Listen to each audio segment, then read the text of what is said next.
Gravy तरकारी पुरोसँग खाने तरकारी पाकिसकेको अवस्था हो यो चाहिँ। यी अचार बनाउने मान्छेहरूले हेर्नु न यहाँनिर पुरा ग्लोभ्स लगाई बनाउँदैछन्। हेर्नु हाम्रो नेचुरल आफैले बनाएको ग्लोभ्स हो यो चाहिँ। हेर्नु यहाँ मान्छे पनि आमामा। अब हामी पुलावको तयारीमा छौँ हैन। ए हाम्रो नेचुरल हाम्रो यो ग्यास हो।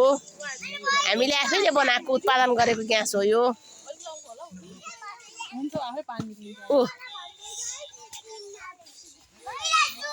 लड्कीहरू यहाँ छ, यहाँ मदरहरू छ, ए छोकडा छोकडीहरू यहाँ छ, छोला कचला प्याज टमाटरहरू कोही यहाँ नै। हामी त आफैले उत्पादन गरेर आफैले खाने बानी भएको मान्छे कि त्यही भएर पानी पनि आफैमा बोकेर ल्याउँदैछौँ त। ए अध्यक्षले मजाले काम गर्दैछ, सचिवले यहाँ अचार बनाउँदैछ। म चाहिँ दर्शक है, म चाहिँ खाने मात्रै हो।